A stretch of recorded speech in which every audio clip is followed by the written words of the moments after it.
Bonjour Monsieur Sehi, nous sommes aujourd'hui à la 8e édition du Forum du paiement digital africain. Cette occasion a pour objet en fait de débattre des opportunités, de la portée de la monétique et aussi des perspectives et des expériences qu'il y a en face à la multiplicité des offres. Donc Monsieur Sehi, je rappelle, vous êtes directeur général du SMI. Lors de votre intervention, vous avez annoncé un certain nombre d'indicateurs aussi importants les uns que les autres, avec des évolutions remarquables. Quelle appréciation pouvez-vous nous faire de ces chiffres, surtout en prenant en considération les préalables que le CMI s'est fixé auparavant? Bon, peut-être c'est de rappeler ces chiffres-là donc, que j'ai cités.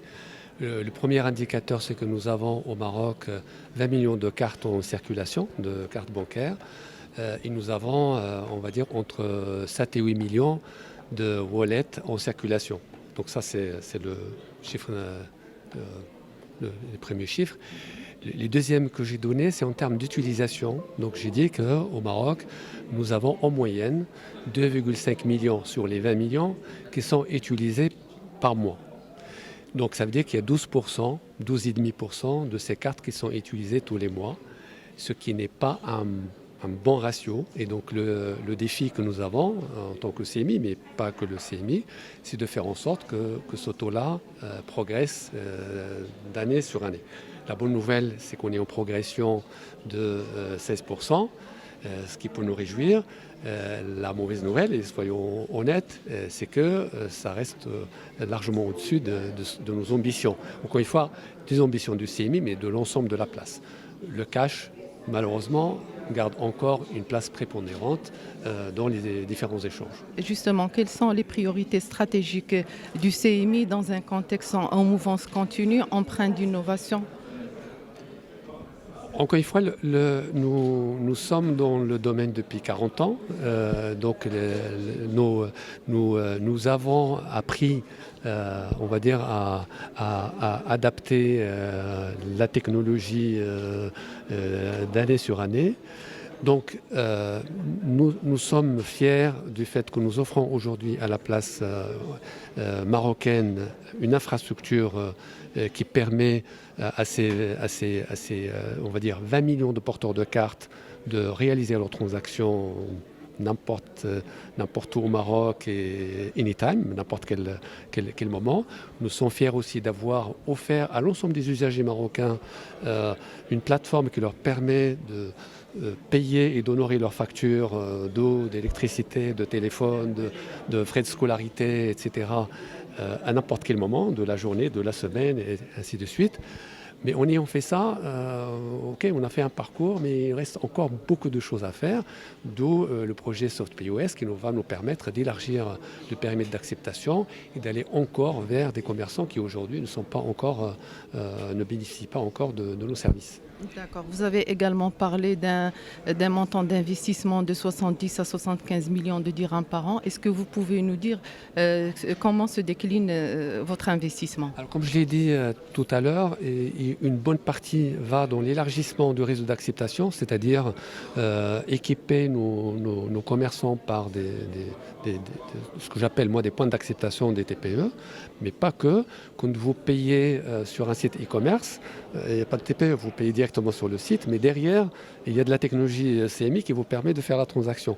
Donc il y a beaucoup d'investissements aussi dans ce que j'appelle les sites centraux, de manière à ce que, on va dire, l'élargissement de notre réseau d'acceptation puisse être géré en termes de volumétrie, mais aussi de nouvelles fonctionnalités qu'on doit rajouter quasiment chaque trimestre.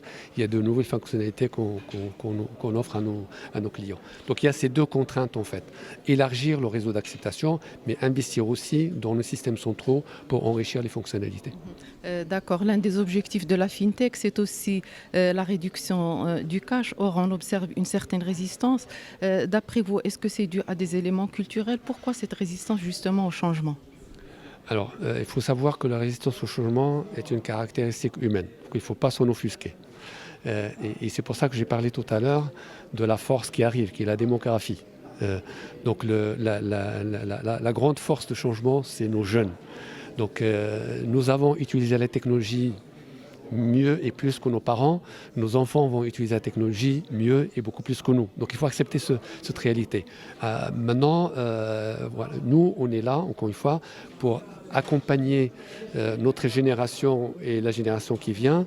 Et il y aura d'autres patrons du CMI qui vont gérer pour la génération qui viendra dans les 15 à 20 ans. Donc c'est ça, il faut accepter ça. En disant cela, nous offrons aussi un certain nombre d'incentives à nos, on va dire à la fois aux porteurs de cartes et aussi aux commerçants. Ce qu'il faut savoir, c'est qu'on a des programmes qui, avec les banques et avec ce qu'on appelle les schemes qui sont Mastercard, Visa, etc., et qui nous permettent de temps en temps de faire des campagnes pour amener des gens comme vous et moi qui n'ont pas osé utiliser leur carte la première fois à le faire. Et donc, nous aurons le plaisir demain d'annoncer quelques gagnants dans le cadre de ce programme qu'on a fait avec Visa, de manière à ce que ce programme-là nous permet, on va dire, de faire en sorte que ceux qui ont peur d'utiliser les moyens électroniques sautent dans la piscine, et à partir de là, on sait qu'ils vont continuer à les utiliser. C'est comme ça qu'on accélère ces changements-là. Mais ça, c'est un petit aspect des choses qu'on doit mener dans le temps. Une dernière question, si vous permettez, M. Sehi. Quelles sont les perspectives de la monétique dans un contexte où le Maroc s'apprête à plusieurs échéances? Il y a 2025, 2030. On peut dire également qu'il y a 2035, année où le Maroc s'apprête à réaliser les objectifs du nouveau modèle de développement. Écoutez, je pense que le propre d'un pays, c'est d'avancer sur l'ensemble on va dire, de ces acteurs et l'ensemble de ces... nous, à notre échelle, au niveau de la monétique, on fera le job. C'est-à-dire, on fera notre partie en collaboration, comme vous avez pu le voir, à la fois avec les autorités de tutelle qui sont Banque el-Maghreb, mais aussi avec l'ensemble de l'écosystème. Voilà. Notre rôle sera joué et sera tenu, et on sera, Inch'Allah, au rendez-vous de 2030 et de 2035. Et comme je vous l'ai dit, c'est une question d'investissement dans la technologie, dans les hommes et les femmes aussi. Attention, je n'ai pas parlé des ressources humaines, mais c'est un axe aussi d'investissement important. Et donc, moi, je suis confiant qu'on va être à la hauteur des échéances qui nous attendent. Merci beaucoup, M. Sehi, pour toutes ces explications. Je rappelle, M. Sehi, vous êtes directeur général du Centre monétique interbancaire. Merci encore une fois. Merci à vous.